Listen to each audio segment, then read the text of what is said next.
Welcome to Jazz Zone Together. We're proud to be joined by the highly talented composer, saxophonist, and music producer, Greg Ward. Now I'd like to bring in Dick Dunscomb to conduct the interview with Greg. Dick, take it off. Thank you, Bob. Well, this is really special. I'm so excited to have this young man as a part of our series. He's a longtime friend, and you'll get to know him through this next little bit of interview. So, welcome, Greg. Thank you very much for having me. Good to see you. Yeah, it's great to see you too, man.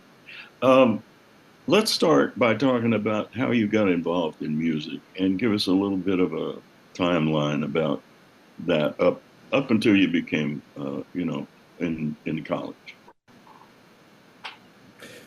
Well, I'm from Peoria, Illinois, and I was very fortunate to have been born into a musical family. My father is a an organist.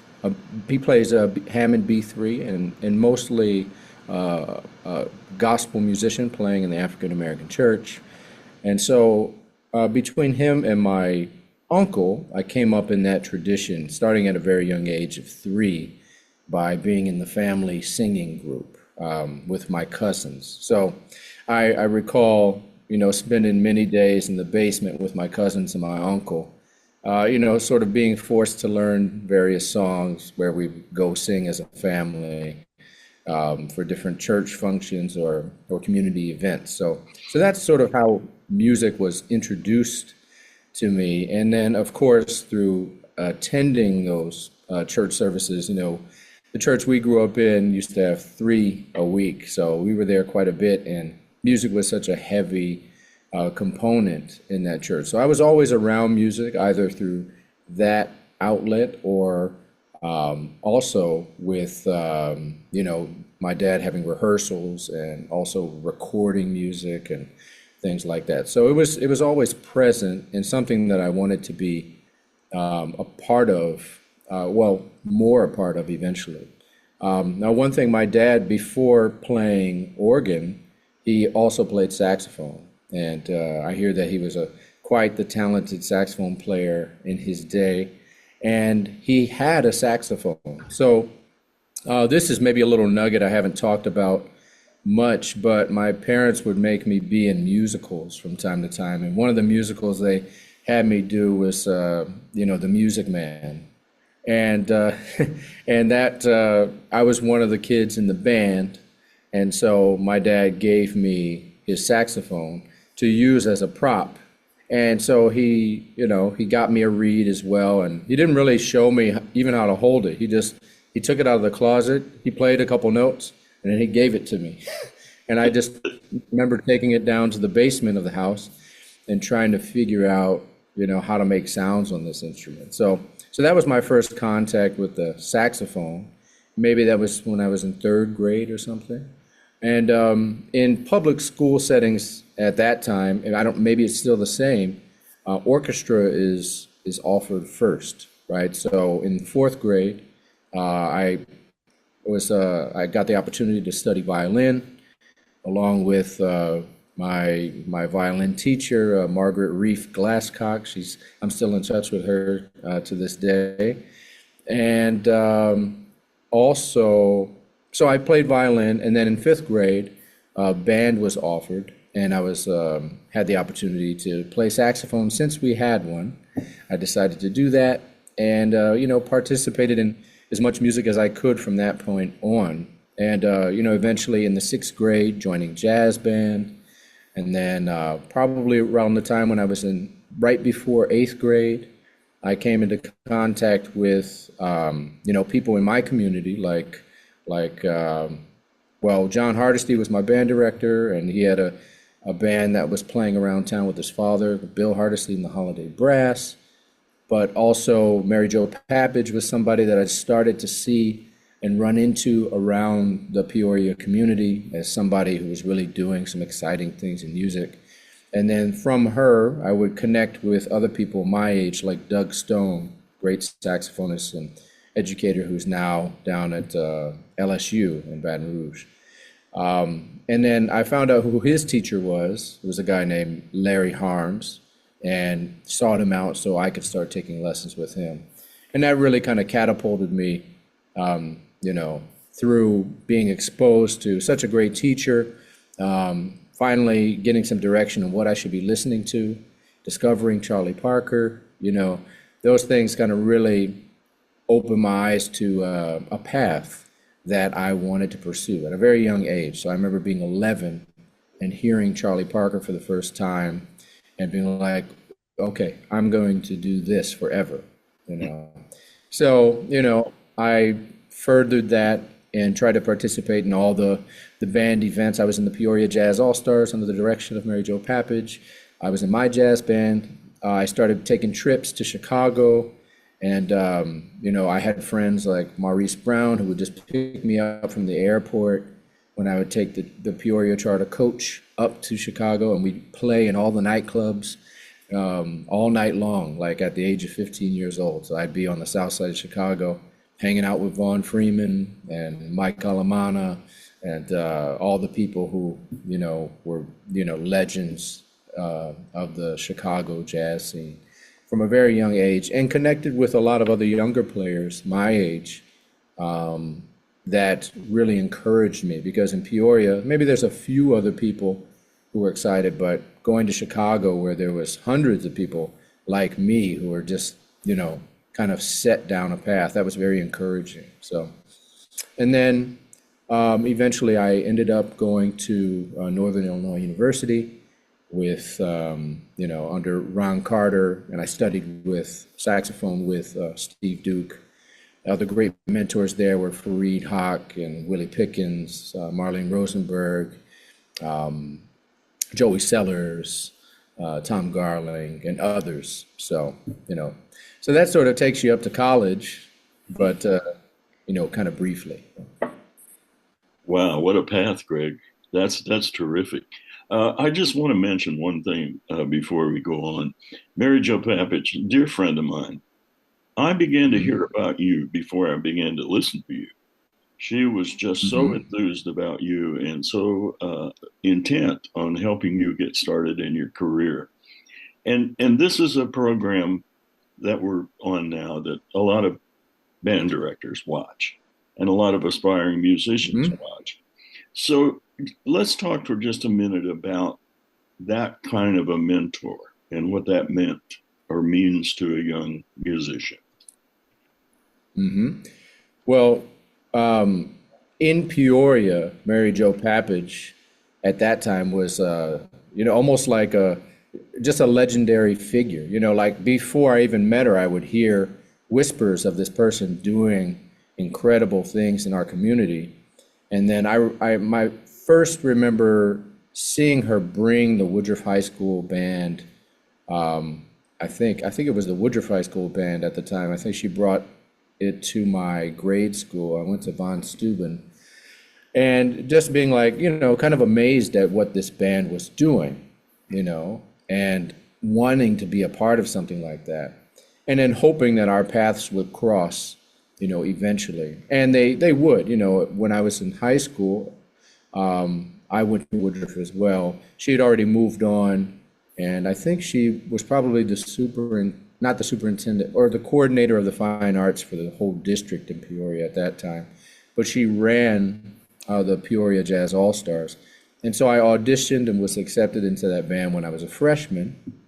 And, you know, just right away, you know, she was, you know, providing us opportunities to be a part of, you know, various events around town, you know, to perform with other like-minded people and other like-minded kids who were excited about jazz. So she's always been a connector. So she was connecting us all in our community, and then also giving us an opportunity to perform the music that we all loved, you know, a lot, you know, more than just your holiday concert or your seasonal concert that that you would get to participate in our high schools, you know. So then, you know, also just she's always been somebody who's shown you the possibility in music. So for me,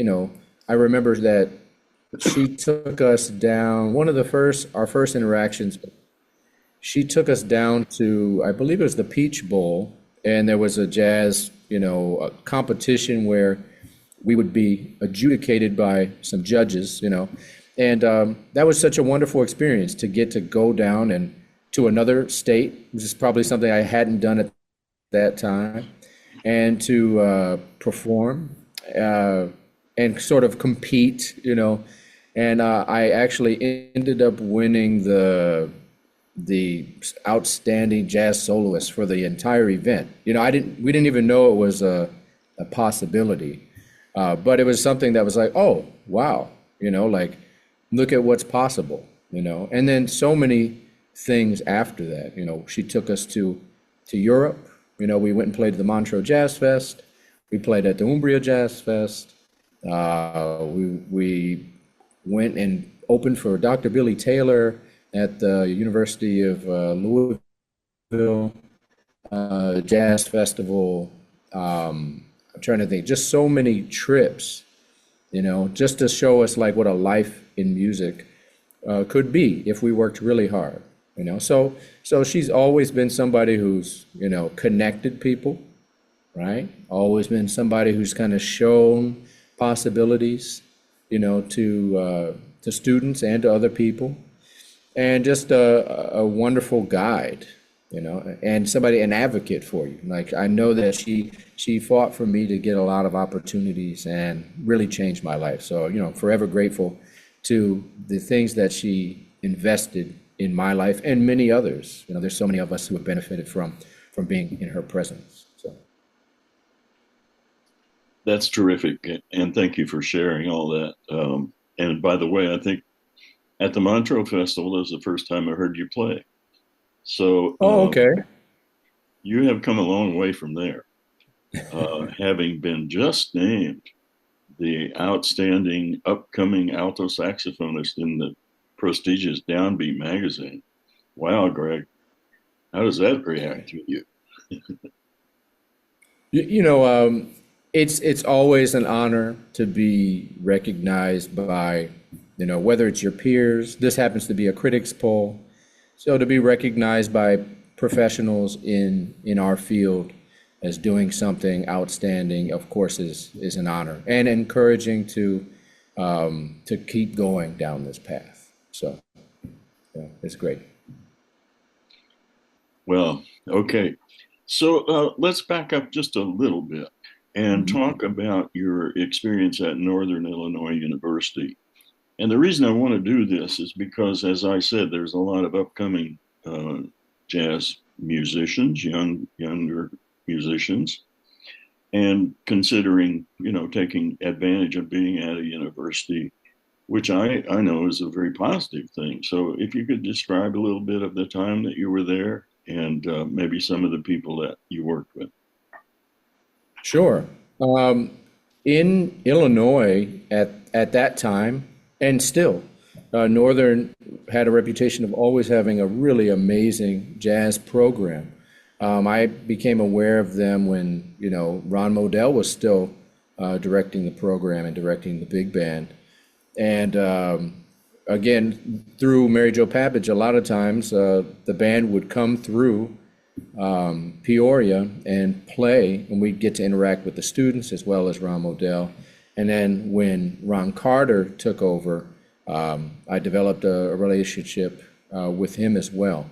So it kind of was sort of like all I wanted to do. I didn't really apply at any other schools at the time, and ended up being accepted to Northern and working with Steve Duke as my saxophone professor.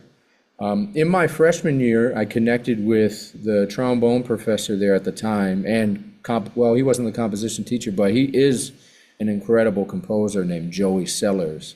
And he kind of really opened my mind up to the possibilities of composition, and really encouraged us in our small ensembles to compose original music. So it was something that I was already into, but being around such a skilled composer with so much experience, and having an opportunity to play a lot of his music, since I was also in the big band that he ran that first year, that really had a big effect on me, and encouraged me to really invest some time in developing those skills.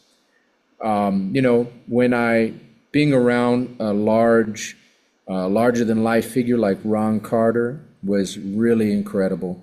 Learning how to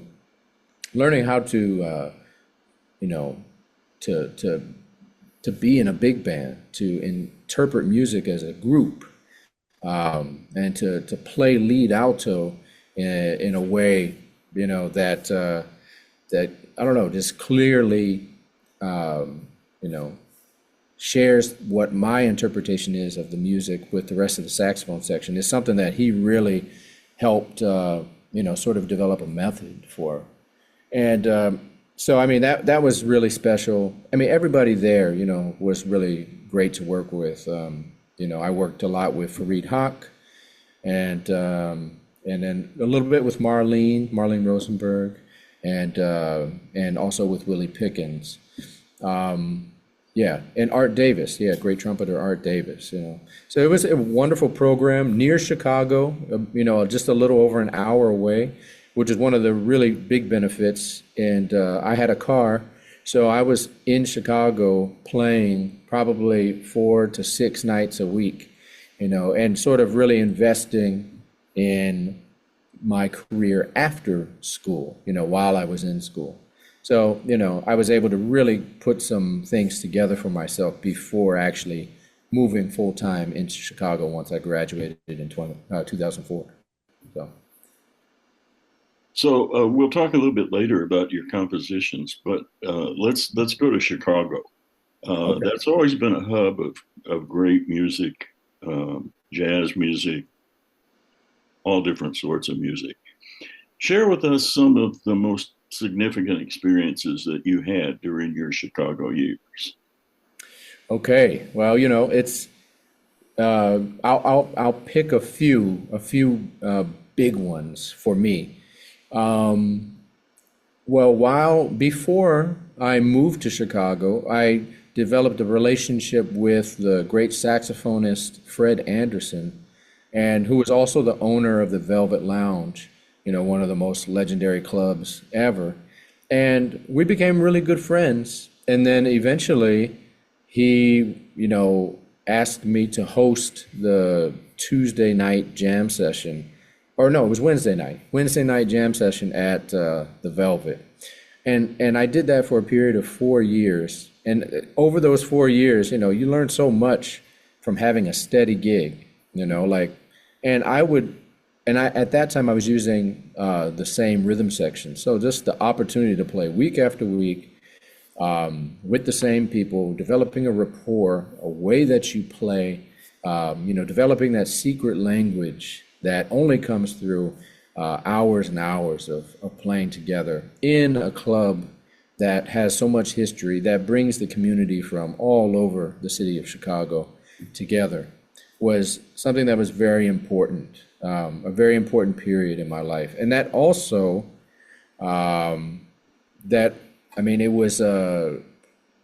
gave me an opportunity to, kind of compose music and to play that music rather quickly, since I had a steady gig, So that way it also worked in that regard. So the Velvet was very important, and that relationship with Fred Anderson was very important. Those relationships with Vaughn Freeman, I would constantly spend time down at the Tuesday night set down at the new apartment lounge where Vaughn played, starting at 10 p.m. and it didn't finish until 3 in the morning at least, So that was always a place where you could go and hear somebody as incredible as Vaughn Freeman, but also connect with other people who were on the scene, or new people coming on the scene, or people from out of town. Whenever they would come through, they would want to be on the South Side checking out Vaughn to see what's going on. So that was also a special thing. And then eventually I got a chance to play, the Jazz Institute would host these saxophone summits every once in a while. And so I got to play on a saxophone summit with Vaughn, but Vaughn Freeman and Ari Brown, Eric Schneider, Franz Jackson, Willie Pickens, the drummer. Oh man, I'm spacing on the drummer right now, but these were, just an incredible thing that, a lot of these folks have passed on, and I'm very happy to have had these moments with them and to really have known them, and to been in the room and got to hear, their art form right next to them. So those are two nice moments. But on the other end of that, like I got to study composition and orchestration with a great teacher named Cliff Colnut. He was a great conductor and orchestrator, one of the best. And I studied privately with him, and also I had a composition teacher named Sebastian Hautz, and I had all kinds of opportunities to work on my craft, as a composer with in presenting works with at the CSO, the Chicago Symphony Orchestra Chamber Music Series. Yeah, and this is my second stint in Chicago. And I have to say, presenting a giant commission at Millennium Park, playing as one of the headliners at Orchestra Hall at the Chicago Symphony Center, and playing, headlining with Micaiah McCraven at the Chicago Jazz Fest. All these things have been amazing experiences that I never thought would happen when I was a kid, but it's incredible. So. Chicago is such a wonderful place. I spent 11 years of my career there at Columbia College, and okay, you just hit on all the people that I loved from there, especially Cliff, yeah, and Sebastian, who followed in my footsteps at Columbia. mm-hmm. So that's Chicago, and Yeah. you're talking now a little bit about your composition. Let's go there. Okay. Tell us what you're doing, and I know that you're also involved in producing as an outreach of that. Yeah. Well, I remember always wanting to write music and not really understanding how one would do that. But I'll just tell you a brief story about when I was a kid. I used to have two paper routes, and I would have to deliver these newspapers every day at 4 a.m. for 5 years. And I remember just I would run them so they could get them over quickly.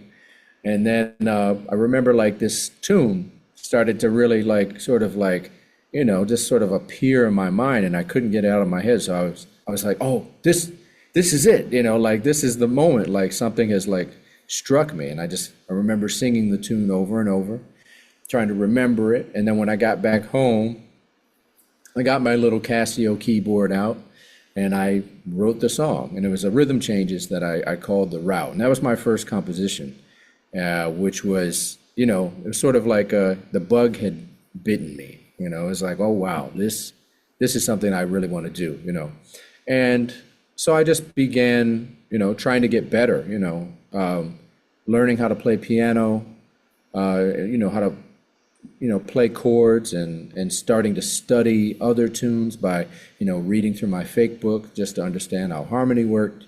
That really allowed me to develop some skill, or I just started to, develop a vocabulary of harmony. And when I got to college, like I mentioned before, working with a guy like Joey Sellers, who was writing really amazing big band works and small ensemble works, and even some saxophone quartets, that started to get me thinking about maybe composing for other ensembles or other settings someday.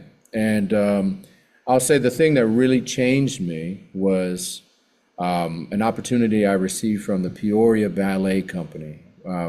They asked me in 2005, they gave me a commission to compose a new ballet score, which would depict it would be a figurative history of the Midwest.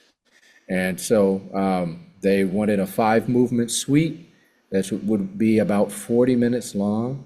And there would be dancers that would, they would choreograph, to the music, and then the set design would be choreographed to the music as well.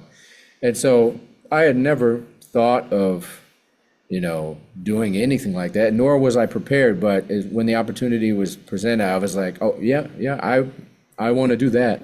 And so, without the skill, I just sort of jumped in and I knew that I would do whatever it took to be able to complete the job. So, through this process, which was about 2 years of the creative process, I really worked hard on, creating a piece that was, that was expansive. I had never written anything outside of a combo chart at that time. So this was, something, to create like something that unfolded over the course of 10 minutes and for a quintet.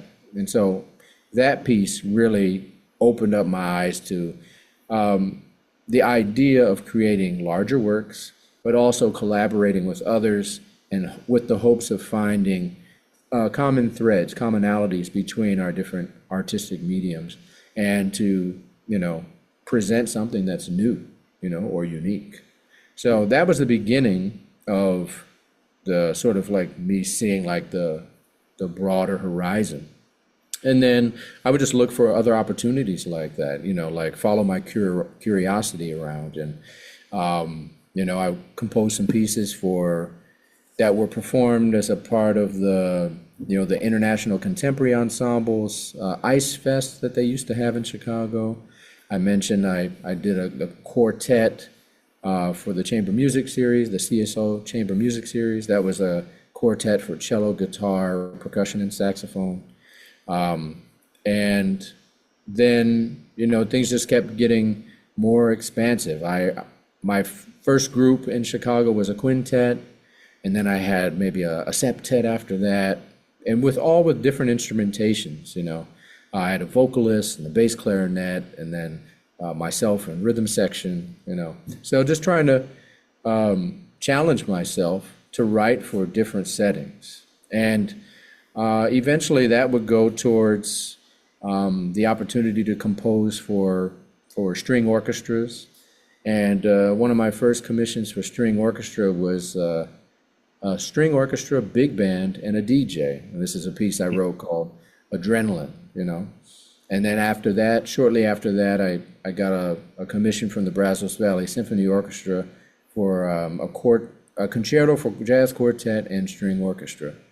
And, I've just continued to try to find new things to compose for. And so this has given me some different skills that are very flexible genre-wise. And I started producing music or working with other artists, maybe I'll say in New York. When I moved to New York, I met a singer named Christopher Young. And we worked together probably for a good 7 years, and we would write music like a writing team, like a pop music writing team in New York. And then I would travel with him to LA, and we would hire all the top studio musicians in LA and produce this music that we had written. And so just through that time period of working with so many great musicians, I learned, how to put some things together. And I learned a lot of skills that are, help, efficient, help things move along in an efficient manner in the studio. So, and lately I've been producing some records in Chicago for other jazz musicians, and that just pertains to like, I'm just making sure that they're getting good performances, that the music is correct, that, that the session is moving along and we're not missing anything. So, yeah, so I really enjoy that. I enjoy helping others, get their pieces down as they hear it in their head. So during your time in New York, you were involved with Jazz Reach. Mm-hmm. Tell us what that is. Jazz Reach is a Brooklyn-based jazz education program which combines it was created by Hans Schumann, And it combines a live band, which is the Meta Quintet, with a narrator, and also with video, a video component, which is sometimes interactive with the audience. And so this organization has probably 14 or 15 various shows that are all usually presented on main stages, like, from, 1,500 to 3,000 seat concert halls. And they go all over the country presenting these shows to various audiences to foster audience development in the jazz world. So it's a really great jazz education organization that I had the opportunity to be really active with for probably 11 years. Yeah. And then Hans is a really dear friend of mine. And so occasionally he'll call me just, if there's a rare moment, a rare occasion where I'm available to join them out on the road. So we played at Ravinia sometime this summer because I live in Chicago, and they were coming through, and since I was a Steens Institute alum, they asked me to participate as well. So yeah, that's a really great organization. Hans has been doing this work for over 30 or almost 30 years now. So it was really great to be a part of that, and all the musicians who have come through that organization. It's really amazing. Some of the alto saxophonists have been like Myron Walden and Miguel Zenan and just so many, Mark Gross, like so many great saxophonists. When I first worked with them was actually before I moved there in 2008.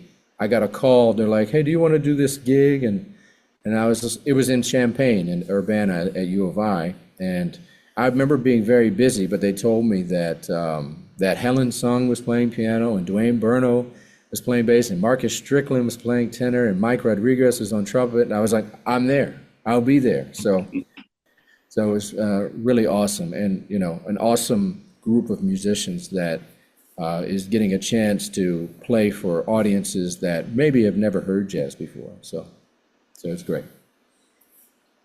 So, in addition to the wonderful career that you're having, you're now beginning to share with others your experiences in teaching at the prestigious Indiana University. Mm-hmm. So, how's that side of your career? Well, I really enjoy being here. I've been teaching since I was 15 years old. I started with teaching private lessons, to basically my peers, who wanted to, wanted to learn what I was doing, and so that was great. And then in college, I would teach as well, and I started to develop some skill. And then once I graduated, I worked at a place called Anderson Music, and I taught 40 private students a week, which was, it was a lot, but really helped me develop a method of relaying information. And I'm reminded of one of my great mentors, Preston Jackson, who is a really wonderful, world-renowned visual artist, but also a great guitarist. And he would tell me that he wouldn't be as great as he is without teaching. And he reminded me, he's like, you have to give back. You have to be in dialogue with other people who are pursuing this craft.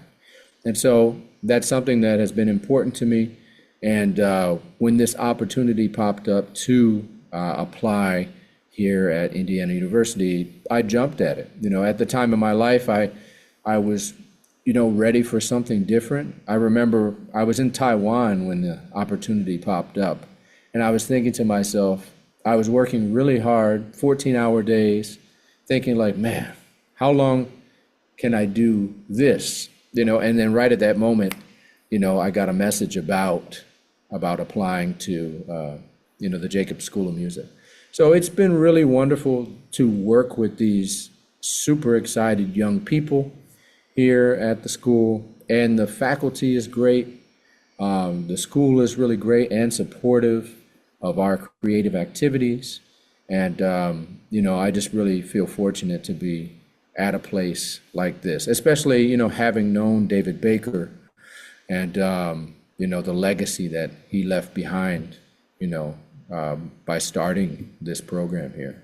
So it's something that I take very seriously, to carry that on and to do my best to share as much information as I have, or to be a good connector.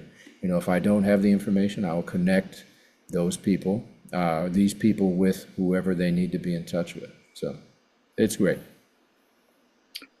Well, I have a frivolous question. When in the hell do you sleep?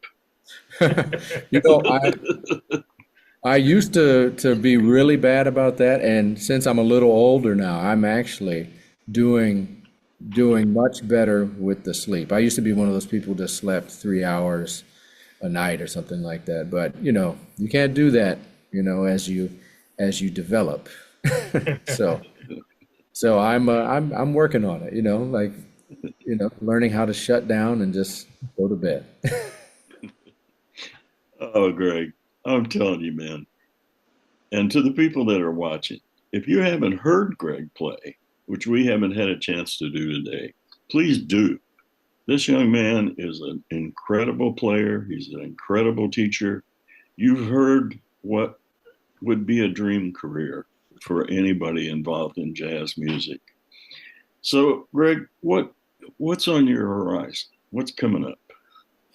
Well, recently, last week, I released a new record. I have it's a collective group with a really great piano player named Leo Genovese. He just won the Grammy with Wayne Shorter and Esperanza Spalding, and Matthew Stevens, a great guitarist he also won a Grammy with Terry Lynn Carrington, and then also a great drummer from the south of France named Ziv Ravitz. And so we released a record called Full Cream, and it came out on my label, Sugarhoof Records, about a week ago. And so that's out, and we're going to be trying to book some dates probably in Europe in the summertime. But around here, coming up, I'm doing a tour. There is an event that happens. It's sort of a collaboration between musicians in Paris and musicians in Chicago. It's called The Bridge, and it happens in two segments where we're doing a tour around the Midwest, starting in, I guess, next week. And so we'll be playing shows for about 2 weeks and doing different workshops. And then sometime next year, we'll do 2 weeks around France, where we'll do the same thing. We'll do workshops and also a bunch of concerts.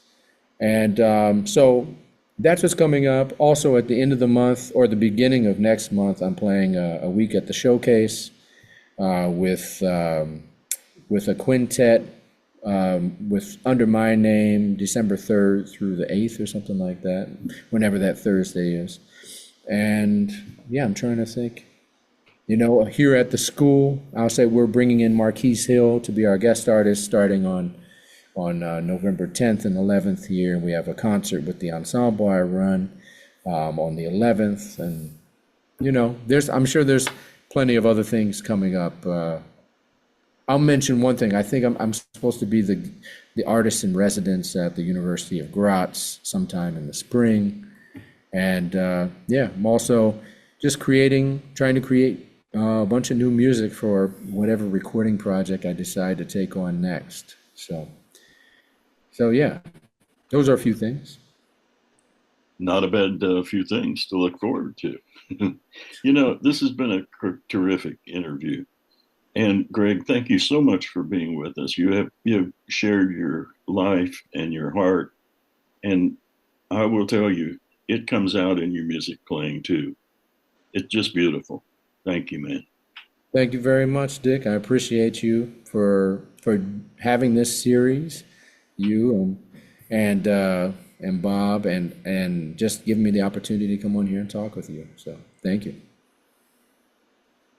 Again, I'll reiterate, thank you Greg. It's extraordinary career already, and who knows what you'll do going forward.